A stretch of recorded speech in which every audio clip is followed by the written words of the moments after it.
आज इस वीडियो में हम बात करने वाले हैं cannon RF 100mm f2.8 macro lens के बारे में, जो कि RF माउंट लेंस है।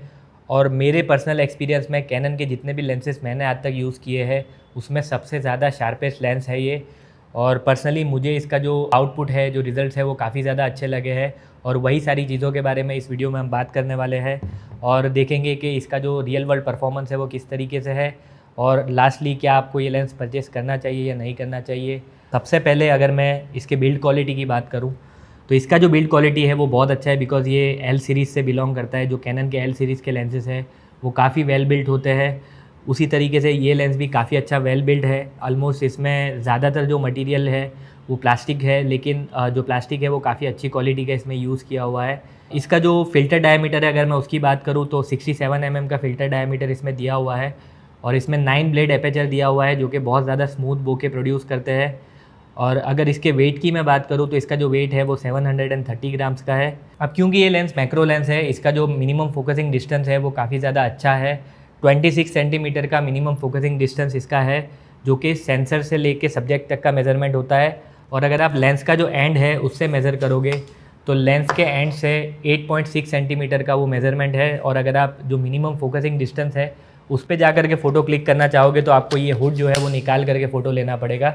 और इसका जो मैक्रो रिप्रोडक्शन है वो 1:1.4 टाइम्स का है। मतलब कि दूसरे जो मैक्रो लेंसेज आते हैं उसमें जनरली 1:1 का मैक्रो रिप्रोडक्शन दिया होता है। इसमें आपको 1:1.4 का मैक्रो रिप्रोडक्शन दिया हुआ है, जो कि एक बहुत अच्छी चीज़ है। 40% ये जनरल मैक्रो लेंसेज जो होते हैं उससे ज़्यादा करीब जा सकता है, उससे ज़्यादा क्लोज होकर के फ़ोटो ले सकता है।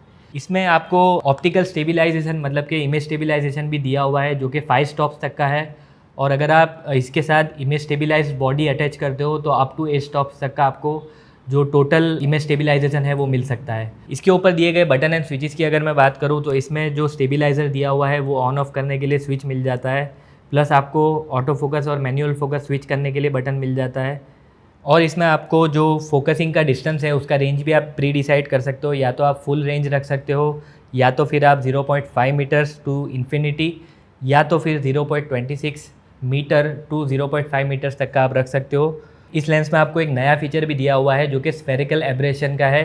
स्फेरिकल एब्रेशन को अगर मैं प्रैक्टिकली एक्सप्लेन करूँ तो स्फेरिकल एब्रेशन अगर आप नेगेटिव की तरफ ले जाते हो तो जो आपकी इमेज है वो ओवरऑल हेजी हो जाती है। इवन आपने जो जहाँ पर फोकस किया हुआ है उसमें भी शार्पनेस काफ़ी ज़्यादा रिड्यूस हो जाती है, प्लस आपके जो बोके है उसका जो लुक एंड फील है वो भी चेंज हो जाता है, वो थोड़े से और हेजी हो जाते हैं। और अगर आप स्फेरिकल एब्रेशन को पॉजिटिव की तरफ ले जाते हो तो आपकी जो इमेज है वो थोड़ी सी, आपके जो बोके हैं स्पेशली, वो थोड़े से शार्प हो जाते हैं, लेकिन आपका जो सब्जेक्ट है वो स्टिल आउट ऑफ फोकस ही थोड़ा सा रहता है, वैसा ही फील होता है। तो प्रैक्टिकली तो जो स्फेरिकल एब्रेशन है वो बेसिकली आपका जो लुक है वो चेंज करता है, और आपका जो इमेज है जो रिप्रोड्यूस हो रही है उसे अनशार्प करेगा, और आपका जो बोके का जो लुक एंड फील है वो भी चेंज करता है। और अगर स्फेरिकल एब्रेशन को मैं टेक्निकली एक्सप्लेन करूँ तो बेसिकली जब कोई पर्टिकुलर सब्जेक्ट के ऊपर से लाइट बाउंस होता है और वो आपके कैमरा की तरफ ट्रैवल करता है तो आपके लेंस के अंदर जो ग्लास होता है उस ग्लास का इनर और आउटर पार्ट दोनों चीज़ें, जो लाइट है उसे कॉन्सेंट्रेट करता है आपके सेंसर के ऊपर, और उस तरीके से जो शार्पेस्ट पॉसिबल रिज़ल्ट होता है वो आपको मिलता है। लेकिन स्फेरिकल एब्रेशन अगर आप माइनस या प्लस करते हो तो आपका जो बेसिकली जो ग्लास होता है जहाँ से लाइट कॉन्सेंट्रेट होता है उस ग्लास में सेंटर का जो पोर्शन है वो तो जो कॉन्सेंट्रेशन है वो सही से सेंसर के ऊपर करता है, लेकिन आउटर साइड में जो लाइट होती है वो या तो कॉन्सेंट्रेशन सेंसर के आगे करता है या सेंसर के पीछे करता है, जिससे आपकी जो इमेज है उसका लुक है वो चेंज हो जाता है, आपका जो बोके का रिप्रोडक्शन है वो भी चेंज हो जाता है।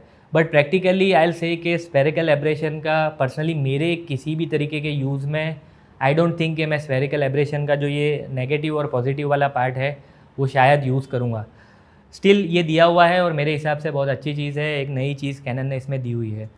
अब इस स्फेरिकल एब्रेशन का जो रिंग है अगर आप उसे लॉक करना चाहो तो उसे लॉक करने के लिए भी यहाँ पर आपको स्विच दिया हुआ है, जो कि बहुत अच्छी चीज़ है, क्योंकि ये स्फेरिकल एब्रेशन का जो डायल है वो बहुत ही ईजीली और बहुत ही स्मूथली घूम जाता है। तो हो सकता है कि चालू शूट में आपका जो स्फेरिकल करेक्शन है वो नेगेटिव या पॉजिटिव तरफ चला जाए। तो इसे मेक श्योर कि हमेशा लॉक रखें अगर आप इसे नहीं यूज़ कर रहे हो तो। उसके अलावा आपको यहाँ पर एक कस्टम रिंग दी हुई है जो कि कैनन के RF सीरीज़ के लेंसेज में आती है, और आपको फोकस के लिए एक रिंग दी हुई है। अब अगर इस लेंस के मैं वेदर सीलिंग की बात करूँ तो इसका वेदर सीलिंग भी काफ़ी अच्छा है। इसमें एल सीरीज़ की जो जितनी भी लेंसेज आती है कैनन की, वो सारी बहुत अच्छे से वेदर सील्ड होती है। इसमें भी सेम आपको रबर गास्केट बहुत अच्छे से वेदर सील्ड मिलेगा। अब इसकी अगर मैं प्राइसिंग की बात करूँ तो अप्रॉक्सीमेटली 1,10,000 टू 1,15,000 का इसका प्राइस है अमेज़ॉन के ऊपर। और अगर आप इसे परचेज़ करने का सोच रहे हो तो डेफिनेटली आप कुंज फोटो गुड से भी पूछ सकते हो, जो कि इस वीडियो के स्पॉन्सर है, और उनकी जो डिटेल्स है वो मैंने नीचे डिस्क्रिप्शन बॉक्स में डाली हुई है।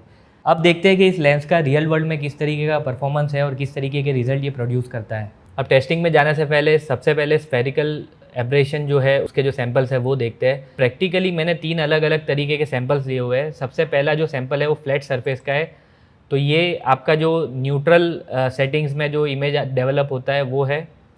अब ये जो इमेज है ये नेगेटिव तरफ अगर आप स्फेरिकल एब्रेशन का सेटिंग्स को रखते हो तो इस तरीके का डेवलप होता है, और ये जो इमेज है ये अगर आप पॉजिटिव तरफ जो स्फेरिकल एब्रेशन का सेटिंग है वो रखते हो तो इस तरीके का डेवलप होता है।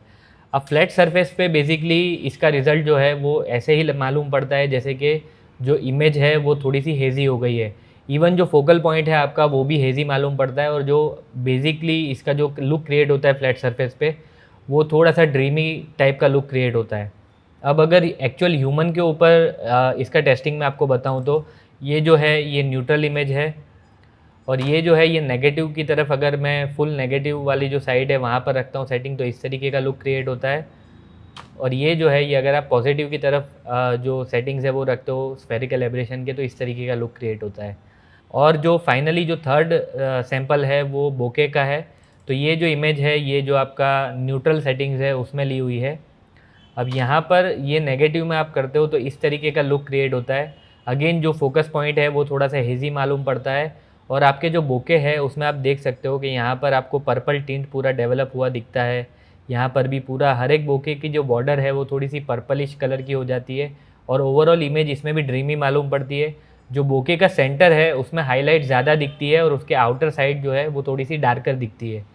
अब ये जो इमेज है ये पॉजिटिव साइड अगर आप फुल्ली रखते हो स्फेरिकल एब्रेशन के सेटिंग्स को तो इस तरीके का डेवलप होता है। इसमें जो बोके है वो आगे वाली इमेज से कम्प्लीटली ऑपोजिट है। इसमें जो सेंटर पार्ट है वो थोड़ा सा डार्कर है, और जो आउटर रिंग है वो ब्राइटर है, और जो बोके का ओवरऑल लुक है वो भी चेंज हो जाता है। वापस आपको मैं नेगेटिव साइड वाला बताता हूँ। ये नेगेटिव सेटिंग्स में इस तरीके का बोके डेवलप होता है, और पॉजिटिव सेटिंग्स में इस तरीके का बोके डेवलप होता है। और अगेन इसमें भी जो फोकस पॉइंट है, मेन जो सब्जेक्ट है, वो थोड़ा सा हेज़ी और थोड़ा सा ड्रीमी टाइप का लुक डेवलप होके आपको दिखाई देगा। अब ये जो बेसिकली मेरे हिसाब से स्फेरिकल एब्रेशन का 99.99% केसेस में आपको यूज़ नहीं आएगा, जहाँ पर आप directly straight out of the camera थोड़ा सा ड्रीमी लुक क्रिएट करना चाहते हो, या थोड़ा सा आपका जो बुके है वो अलग तरीके का जिसे वैसा कुछ क्रिएट करना चाहते हो तो डेफिनेटली आप इस सेटिंग्स को यूज़ कर सकते हो। अगर मैं शार्पनेस की बात करूँ तो वाइड ओपन f2.8 के ऊपर जो सेंटर है वो काफ़ी हद तक शार्प है। इवन जो कॉर्नर्स है वो भी टैग शार्प है, आप देख सकते हो कॉर्नर्स में भी किसी भी तरीके की हेजीनेस दिखाई नहीं दे रही। इवन f3.2 पर भी सेम रिज़ल्ट आपको मिलेगा, centre and corners tag sharp मिलती है। और ये रिज़ल्ट f4 पर f5.6 पर कंसिस्टेंट है। अब अगर ये लेंस अगर आप पर्टिकुलरली मैक्रो यूज़ में लेते हो तो आप डेफिनेटली f11, f16, f22 वैसे क्लोज एपेचर के ऊपर आप यूज़ करोगे तो f11 पे अगर आप देखो तो f11 पे अगेन सेंटर शार्प है। और हाँ, ये जो थोड़ी एबनॉर्मलिटीज़ है, ये जो है यहाँ पर ये जो दिख रहा है आपको, ये जो लेंस के ऊपर डस्ट होता है वो पार्टिकल्स f10, f11 के बाद थोड़े से विजिबल हो जाते हैं। अगर बात करूँ f16 की तो f16 में भी जो सेंटर है वो अगेन शार्प है, जो कॉर्नर्स है वो हल्की सी हेज़ी मालूम पड़ती है। और ओवरऑल अगर f22 की भी मैं बात करूं तो f22 में सेंटर अगेन थोड़ा सा हल्का शार्पनेस का रिडक्शन देखने को मिलता है, और जो कॉर्नर्स है उसमें भी थोड़ा सा शार्पनेस का रिडक्शन देखने को मिलता है। अगर f32 की बात करूं जो कि इसका मैक्सिमम f स्टॉप की वैल्यू है, उसमें भी जो सेंटर है उसमें शार्पनेस काफ़ी कम है, और जो कॉर्नर्स है वो भी काफ़ी हेज़ी हो जाती है। मैंने आज तक जितने कैनन के लेंसेज यूज़ किए हैं उसमें ये मेरे हिसाब से शार्पेस्ट लेंस है। f2.8 से f16 तक का जो पूरा एपेचर वैल्यू है उस सारे रेंज के अंदर आपको सेंटर से लेके कॉर्नर तक की जो शार्पनेस मिलेगी वो टैग शार्प मिलेगी। अब मैं बात करूँ ऑटो फोकस परफॉर्मेंस की, तो ऑटो फोकस परफॉर्मेंस में इसका जो परफॉर्मेंस है वो काफ़ी हद तक अच्छा है। लेकिन एक चीज़ ध्यान में रखिएगा कि मैंने ये जो टेस्ट है वो कैनन R के ऊपर किया हुआ है, जो कि काफ़ी पुरानी मिररलेस बॉडी है, इनफैक्ट फर्स्ट मिररलेस बॉडी है। और उसके बाद के अगर आपके पास थोड़े रिसेंट कैमरास होंगे जैसे R6 Mark II है या फिर R5 है, तो ऑब्वियसली इसका जो ऑटो फोकस परफॉर्मेंस है वो इससे भी ज़्यादा बेटर परफॉर्म करेगा।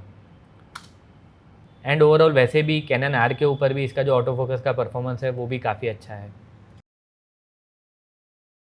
अब अगर मिनिमम फोकसिंग डिस्टेंस की बात करूं तो ऑब्वियसली इसका जो मैक्रो परफॉर्मेंस है वो काफ़ी अच्छा है। सैंपल बताऊं तो ये रियल लाइफ सैंपल है और इतना क्लोजेस्ट आप किसी भी चीज़ के जा सकते हो और आप पिक्चर क्लिक कर सकते हो, और ये बिल्कुल मिनिमम फोकसिंग डिस्टेंस के ऊपर लिया हुआ पिक्चर है। और आपको एक ह्यूमन आई का भी सैंपल बताता हूँ। ये जो इमेज है ये ह्यूमन आई की ली हुई है और अगेन ये भी शायद मिनिमम फोकसिंग डिस्टेंस के बिल्कुल करीब करीब की ही इमेज है। तो आप इतना क्लोज जा कर के आपका जो फ़ोटो है वो क्लिक कर सकते हो। अब अगर मैं बोके की बात करूँ तो बोके परफॉर्मेंस भी इस लेंस का काफ़ी अच्छा है। f2.8 पर काफ़ी अच्छे बोके इसमें प्रोड्यूस होते हैं, आप देख सकते हो। लेकिन जो इसके कॉर्नर्स है वहाँ पर थोड़ा सा आपको कैट आई टाइप के बोके देखने को मिलेंगे, और वही सेम चीज़ अगर आप एपेचर वैल्यू अगर आपका बढ़ाते हो तो कम्प्लीटली राउंड हो जाते हैं। ये f5.6 पर लिया हुआ इमेज है। इनफैक्ट f4 के आसपास आपके जो कॉर्नर्स के बोके हैं वो काफ़ी ज़्यादा राउंड हो जाएंगे। अब अगर मैं क्रोमेटिक एब्रेशन की बात करूँ तो क्रोमेटिक एब्रेशन में इन फोकस एरियाज़ में इसमें बिल्कुल ना के बराबर क्रोमेटिक एब्रेशन देखने को मिलता है। इनफैक्ट इसका ऑप्टिकल परफॉर्मेंस काफ़ी ज़्यादा साउंड है, काफ़ी ज़्यादा अच्छा है। कहीं पर भी आपको इन फोकस एरियाज़ में जो फ्रिंजिंग है, क्रोमेटिक एब्रेशन है, वो देखने को नहीं मिलेगा। बिल्कुल ना के बराबर इन फोकस एरियाज़ का मतलब कि लेटरल क्रोमेटिक एब्रेशन इसमें बिल्कुल ना के बराबर है। अब अगर मैं बात करूँ आउट फोकस एरियाज़ की, तो आउट फोकस एरियाज़ के मामले में भी इसका जो क्रोमेटिक एब्रेशन का परफॉर्मेंस है वो काफ़ी अच्छा है। हल्का सा यहाँ फिर सिर्फ आपको एक सियान कलर का जो टिंट होता है वो दिखाई देगा। उसके अलावा ओवरऑल जो इमेज है वो काफ़ी ज़्यादा अच्छी है और काफ़ी ज़्यादा वेल कंट्रोल्ड क्रोमेटिक एब्रेशन आपको इसमें देखने को मिलेगा। अब अगर मैं बात करूँ विनियटिंग एंड डिस्टॉर्शन की, तो f2.8 के ऊपर हल्की सी आपको विनियटिंग देखने को मिलती है। f3.2 के ऊपर वो क्लियर आउट हो जाती है और f4 के ऊपर आपको जो विनियटिंग है वो बिल्कुल ना के बराबर देखने को मिलती है। अगर डिस्टॉर्शन की बात करूं तो इसमें मेरे हिसाब से जो डिस्टॉर्शन है वो भी ना के बराबर है। थोड़ा सा माइनर आपको पिन कुशन डिस्टॉर्शन देखने को मिलेगा, लेकिन वो बहुत ही ज़्यादा माइनर है। मेरे हिसाब से विनियटिंग एंड डिस्टॉर्शन के मामले में भी इस लेंस का जो परफॉर्मेंस है वो काफ़ी ज़्यादा अच्छा है। अब अगर मैं बात करूँ फोकस ब्रीथिंग की, तो फोकस ब्रीथिंग ही एक ऐसा पार्ट लगा टेस्टिंग का जहाँ पर इस लेंस का जो परफॉर्मेंस है वो थोड़ा सा वीक लगा। एंड वो जाहिर सी बात है बिकॉज ये लेंस जो है वो मैक्रो लेंस है, तो इसका जो फोकसिंग रेंज है वो काफ़ी ज़्यादा बड़ी है। इसी वजह से जो फोकस ब्रीथिंग है वो इसमें काफ़ी ज़्यादा हैवी दिखाई दे पड़ता है। अब अगर मैं फ्लेयरिंग की बात करूँ तो फ्लेयरिंग के मामले में इसका जो परफॉर्मेंस है वो काफ़ी ज़्यादा अच्छा है। अगर आप डायरेक्टली लाइट सोर्स के अगेंस्ट में भी शूट करते हो तो बहुत कम आपको फ्लेयरिंग देखने को मिलेगी, और जो कॉन्ट्रास्ट रिडक्शन है जहाँ पर बहुत ज़्यादा हाईलाइटेड एरियाज़ है वहाँ पर जो कॉन्ट्रास्ट रिडक्शन है वो काफ़ी कम देखने को मिलेगा। सो फाइनली बात करें कि ये लेंस किन लोगों के लिए बेटर रहेगा, तो डेफिनेटली अगर आप मैक्रो फोटोग्राफी करना चाहते हो तो विदाउट एनी थॉट आप डेफिनेटली ये लेंस परचेज कर सकते हो। मुझे पर्सनली इस लेंस का जो परफॉर्मेंस है वो बहुत ज़्यादा अच्छा लगा। इवन पोर्ट्रेट्स में भी ये लेंस बहुत ज़्यादा अच्छे से परफॉर्म कर सकता है, प्रोडक्ट शूट में भी बहुत अच्छे से परफॉर्म कर सकता है, और काफ़ी सारे क्लोजअप शॉट्स जो बहुत ही ड्रामेटिक लगते हैं वो सारे इस लेंस को लेकर के पॉसिबल हो सकते हैं। अगर आपको इस लेंस के रिगार्डिंग और कोई क्वेश्चन है तो आप डेफिनेटली नीचे कमेंट बॉक्स में मुझसे पूछ सकते हो। इस वीडियो को देखने के लिए thank you so much. Have a good day.